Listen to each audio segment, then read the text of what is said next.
Hey, I'm back. Good to be back, I must say. Been a while. It has been a while, but I'm not doing an Ant Rodgerson on you. I'm not going to bugger off, unfortunately. We'll leave that to the pros. Man, I tried to do this video twice last night. This video is probably going to be about half an hour long, so if you don't have half an hour, you might as well switch off now. I recorded the whole thing last night on my phone, and when I went over and checked it, it hadn't been running. It'd run for like 3 minutes and then shut off. So I thought, I'll need to do it again. Switched the phone on, did it again, another half an hour, went round, looked at it, recorded a minute and switched off. So I just gave in. I was doing my head in, man. I couldn't believe it. It was a whole hour of talking to myself. Just ridiculous. So anyway, I'm going to try it on a different recorder, which isn't as good quality, but so that at least it might record, and it's got a red light so I know it's recording, which is always a bonus.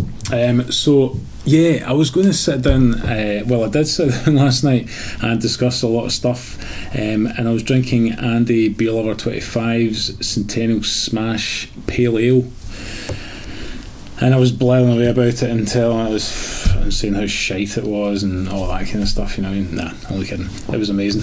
But obviously, over the 2 half-hour videos, I finished it. So I don't have it now, and I can't talk about it, and I don't even have the footage. So Andy, I'm really sorry, but I did really enjoy it.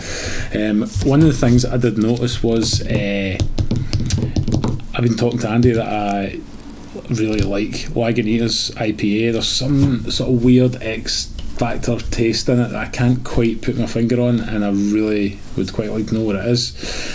So he said that he thought that Centennial Smash that he'd done kind of had a little hint of that mystery taste. So it might be Centennial. It might just be Centennial because I'm not that familiar with them. And I also watched Uncle Jonah's video of the Lagunitas IPA review, and he said that he got a sort of bubblegummy taste off it, and I think he identified it as Centennial as well, so we could be on something here. But anyway, Andy, yeah, I really did enjoy it. It was fantastic, and I actually managed to make it last the whole hour that I was talking to myself, so I did fairly well. But I'm going to replace it for this evening with one of my Munton's American Style IPA kits beers, and I've got to say, guys, if you haven't tried this kit, it's an absolute winner. It's really, really nice, man. Fresher you drink it, the better, no doubt. I'm finding with all these kind of hoppy kits that the hops, well, certainly the sort of flavour and aroma hops seem to fade away pretty fast, and you're kind of left with the bittering, which is not so nice, you know. I mean, it's nice when it's all balanced up and you've got a bit more balance in it, I suppose. But this is still fairly fresh, and it's tasting great. Don't know if you can see, it's clearish, but it's, you know, it's dry hopped, so what do you expect? Still smells great.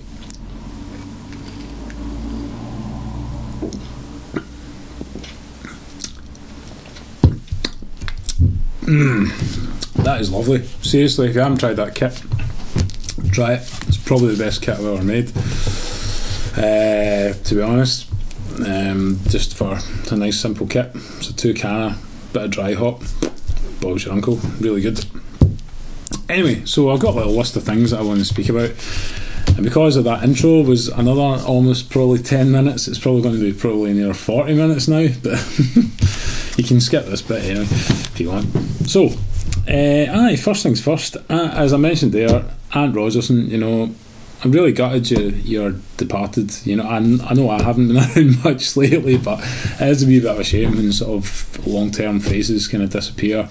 Had some right good laughs at your videos, and you're really informative, and you've passed on the good book to many people, including myself. I think it was you that put me onto that as well. So thanks very much, and all the best, mate. I really hope that it wasn't anything sort of sinister. I hope you weren't getting trolled or sort of, you know, a piss take had gone a bit funky or whatever, you know, because people can be really funny online, and I love a piss take as much as anyone, and I love the banter that we had going back and forth a little bit there. It was really good fun. And here's to you, mate. Cheers. I hope you're doing alright.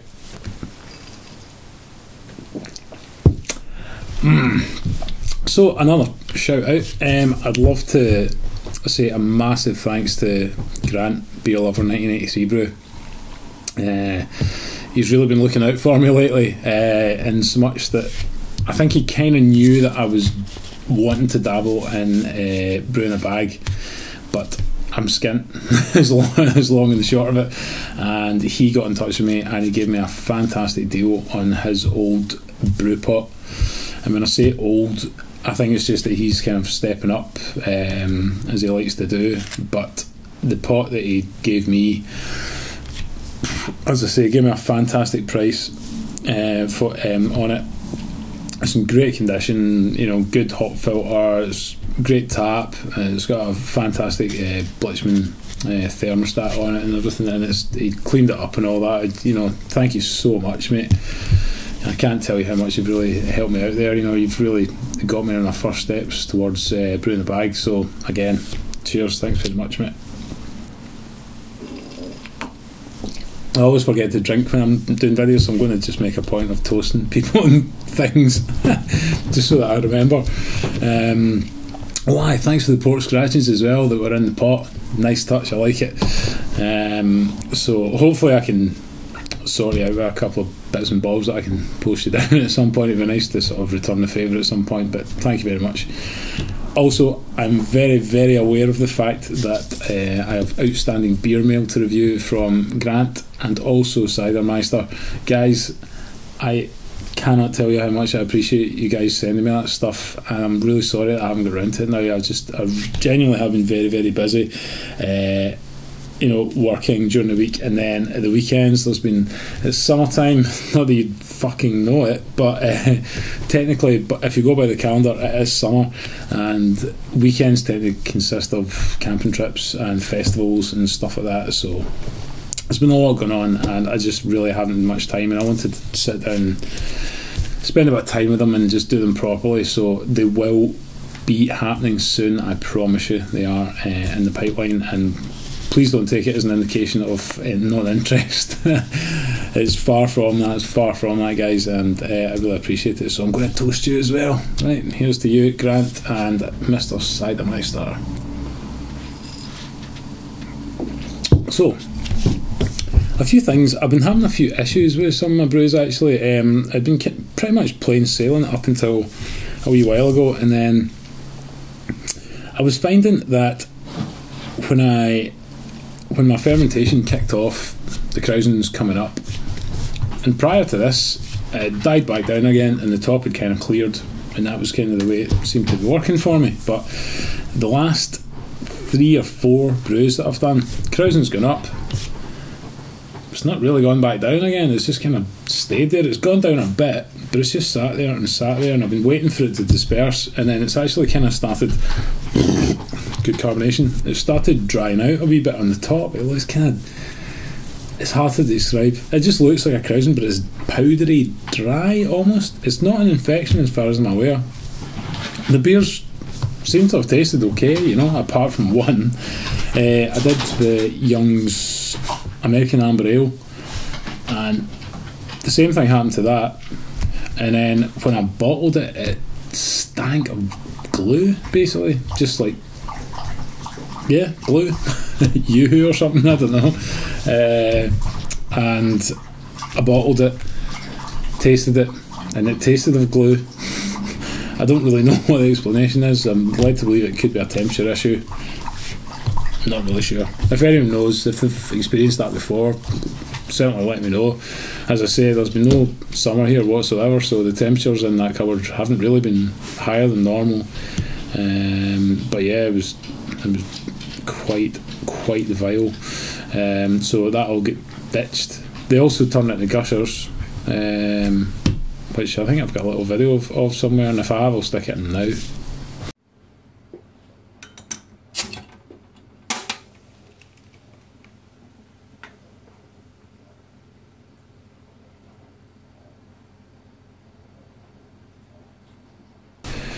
So you can see from that it's not great. So that all went down the sink.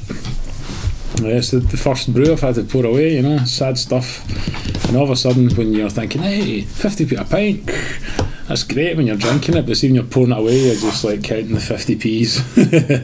And it takes a shitload of time to pour foamy beer down a sink, man. It takes a lot longer than I'd hoped. Rather heartbreaking stuff, but hey ho. So the only other thing that I'd been doing differently there, I'd been putting that, as I say, my fermenter sits in a cupboard, so it's dark and the temperature's pretty stable. I was putting like a hoodie and a hoodie over the fermenter, and I don't know if that's just insulated it a little bit and it's raised the temperature, because I've got a temperature probe on the outside of the fermenter, but I'm led to believe when it's fermenting away inside it's creating a bit more heat. So maybe that's just been enough temperature to push it up a bit. I don't know. But I'll not be using the jumper again. I don't really need it. It's not blocking out any light because the cupboard's dark anyway. So, but if anyone knows why the glowy thing happens, then let me know. Take a drink.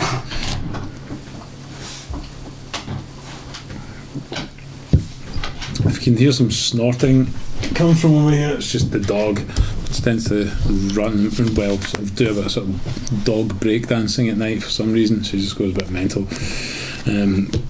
Yeah. Does anyone know about fridges or refrigeration?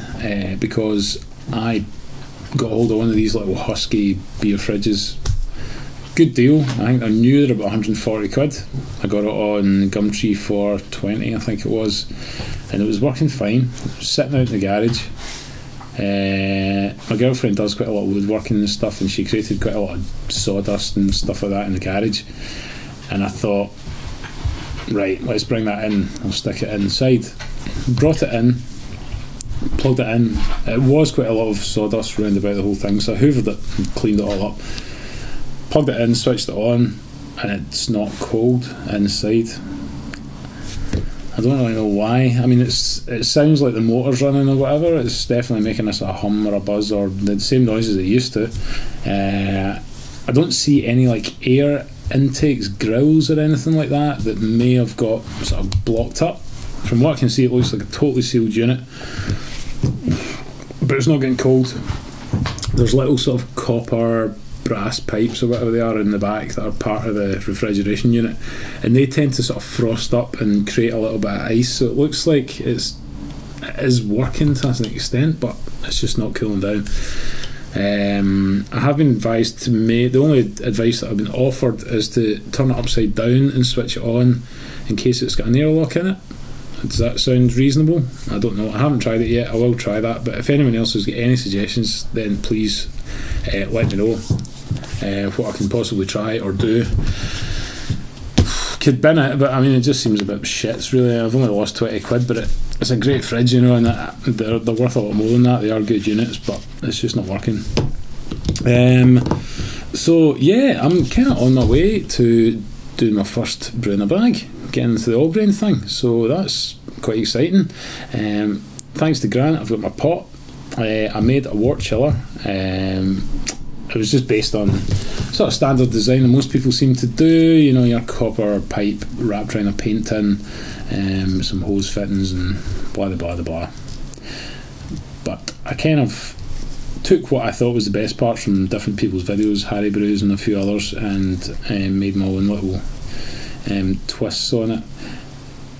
But a little tip, if you are going to make one and you're using 10mm copper pipe and you're trying to clamp a hose onto the end of it with Jubilee clips, a few people in forums have said that they've got leaks and stuff like that.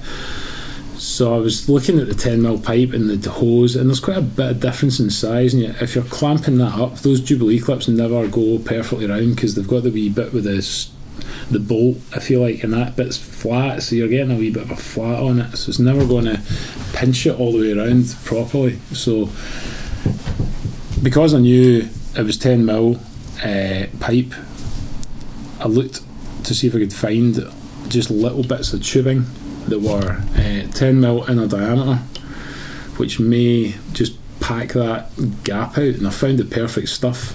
So if anyone's making one, it's basically there's a place that sells this clear tubing, but they sell tiny little offcuts and they're super cheap. But the one that I bought was absolutely ideal. So if anyone wants, like, you know, a little sleeve to put on your copper, and then the hose pipe, you know, with a bit of hot water, just opens it up a wee bit, slide it on, a couple of Jubilee clips, and it's solid, man. It's perfect. So if anyone's interested in that, I can put you onto the store on eBay and exactly what you need. So just let me know in the comments below. What else? What's on my list? Have a drink. Yeah, I was down at Andy's probably about 2 weeks ago now, and his brother Chris was there, and I had a Skype with Frank. That was great fun, man. Tried a couple of Frank's beers that night. Dark Lager was particularly good. A few other bits and bobs. Your smoke beer, which I thought was very, very authentic, man. I was most impressed with it. I didn't think it was going to be anything near to the one with the crazy name that I can't remember right now. You know, the one that the sort of standard smoke beer, if you like, with Schlenkerl or whatever it is, the Rauch beer. But yeah, magic, mate. Really, really good. You're totally on a winner there. So keep up the good work, and hopefully I'll scout you again at some point. Something else that broken, my bottle rinser. Now, I don't know if anyone else uses those. It's like the sort of clear with the red bit and the white that fits on top of the bottle tree. Venator or Vinator or something, I think they're made. They're made by. I was putting mine, the clear bit that's got, you know, the 3 little pegs underneath that fits onto the bottle tree, which has got 3 little holes in the top. And I put it on. I just gave it a little bit of a push, and I heard a crack, and I was like, shit, forget it. Put the rest of it on, put in a star sign, started in my bottles, and then I noticed the level of the liquor's just slowly going down, and I looked down, and it's just the bottom of the tree was getting full. So it just created a crack around the bottom of one of the feet. So if anyone's using that, and they do tend to use it on top of the bottle tree, don't push it down. I know when you're probably squishing your bottles and stuff like that, you'll push it down a wee bit anyway, but I didn't push it down that much, and so it's obviously something that can happen. I would have probably tried to fix it, but my spring was bent to shit anyway, so I thought I would just buy a new one, and then I've got a couple of spares, spare bits in case I need them. It's probably too late now, but if anyone's got one of them, there is a particular knack of putting those things together which stops you bending the spring.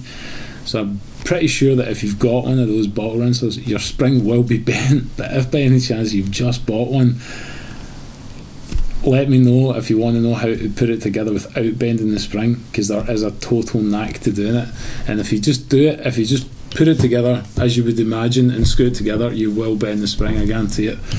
So let me know in the comments if anyone wants me to explain that. I could even do a wee video and show you how to do it. So next thing, I know most people probably don't use carbonation drops, but I still do, the Cooper's ones, you know, just because I can't be fucked with funnels and sugar and stuff. Anything to save a bit of time is good for me, even if it costs slightly more. I'm quite prepared to go down that route. But I tend to find that the carbonation drops, the Cooper's ones, you know, they're quite big chunky things, and they're kind of geared towards the Australian market, you know, the size of bottles they use, and which are like 650s or something and 330s. So I'm imagining most people in the UK bottling 500s. I bottle in pints, which is just over 568. But those carbonation drops, you know, they say 1 in a 330 and 2 in a 650. So if you're using 500s, you're kind of in this middle ground, and one of my mates like chops them in half and stuff like that. I cannot be fucked with that. I really can't be bothered. So my brother actually bought some carbonation drops from a different source, a different manufacturer called Maxale. Now they're quite small, these ones, and I think they're specifically geared towards the UK market, because it suggests that you use 2 of these in a 500 bottle. But yeah, you don't always want the same level of carbonation, you know, for different styles and stuff like that. So what I've actually got now, I've got some of the Cooper's ones, I've got some of the Maxwell's, and it means that depending on the size of bottle and depending on the style of beer, because you've got these two different sizes, it gives you quite a few different options as to what to put in, you know, one of each, or two of one, or two of the other, and blah blah blah. So I just thought I'd put that out there in case people were still using drops but weren't aware of the Maxwell ones. Seems like a good thing to have, and you know, coexisting with the Cooper's ones, and you can just mix them up a wee bit. I put for this, and I've been using 2 Cooper's carbonation drops per pint bottle, and I've always had pretty good results, but for like IPA kind of style, I wanted a wee bit less, so this one was actually 1 Cooper's and 1 Maxwell, so that was one of each just to try it out. And the carbonation level on it is perfect. It's absolutely perfect for the style. Spot on. So it definitely works.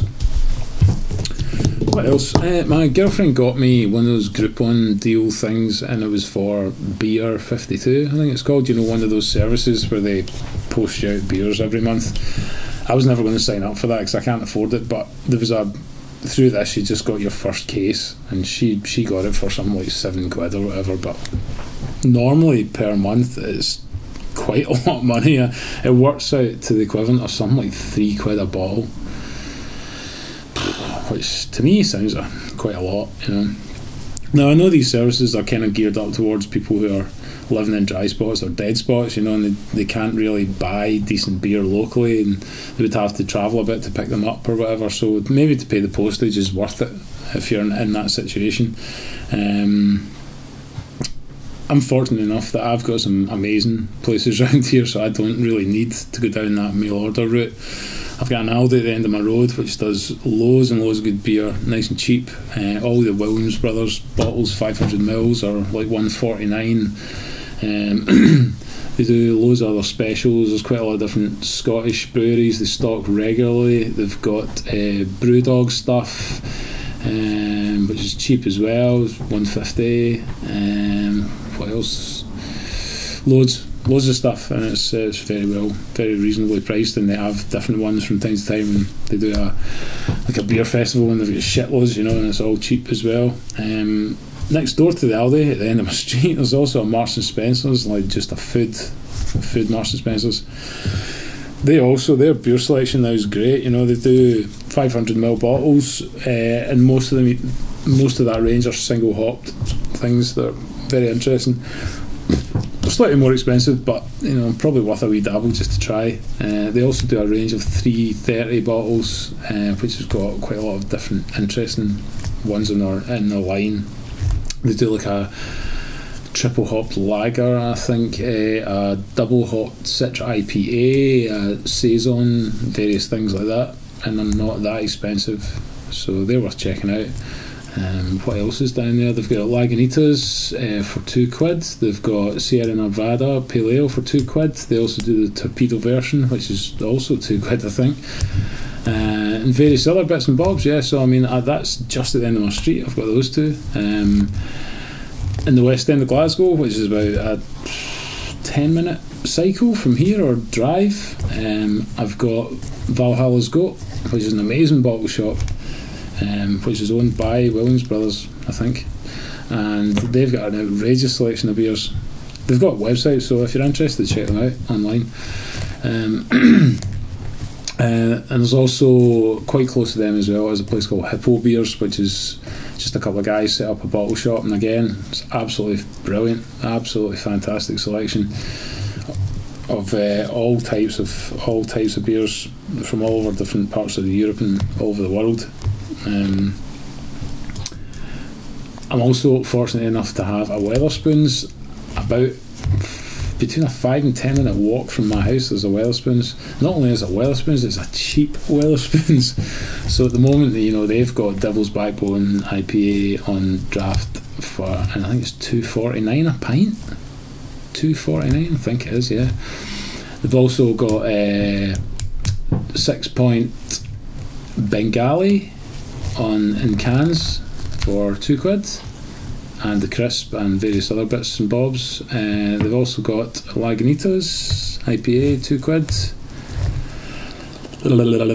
What else? Can't remember.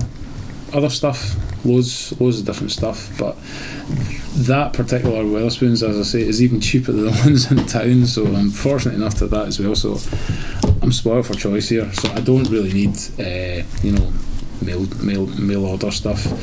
But I would say Beer 52, not great, man, not great. Initially when I opened up the box I thought, that's quite interesting, a bit of literature and a wee magazine and a catalogue and stuff like that, but all the bottles were 330s. Now it did say that they did 330s and 500s.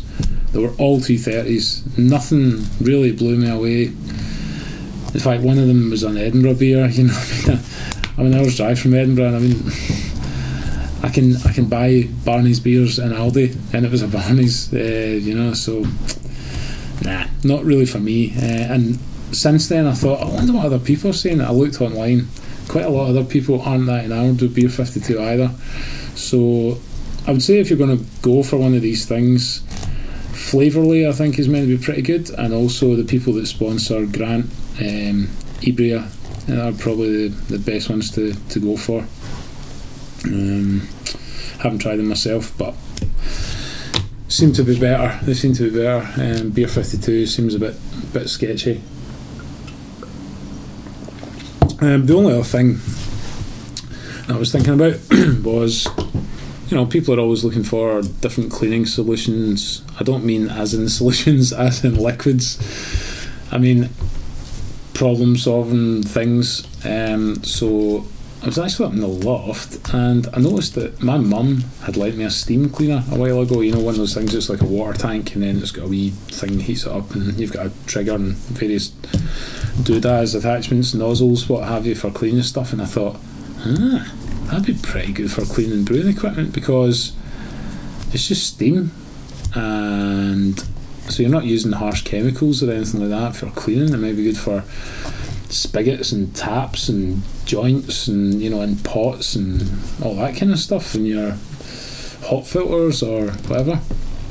Yeah, so I don't know, bit of a brainwave for me. Maybe other people use them or have other things that they do that they're quite happy with, but I've just thought I'd throw that out there, that steam cleaner might be a good way to go. Also, obviously sterilises things as it cleans quite nicely, so always an option. So yeah, I think that's it. Now I hope to fuck that is recorded, because that's now an hour and a half I've spent trying to record this effing video. So I'll wrap it up there, and I'll just say it's good to be back, and I shall try to get back as soon as I can. As I say, I've got those beers to review from Grant and also Cidermeister. Andy, sorry, your review of your Centennial was kind of mixed in with this, but as I say, the footage is not there, so I'm very, very sorry. So you'll just need to get me another one. And I've also still got your bottle opener. No luck. Alright guys, catch you later.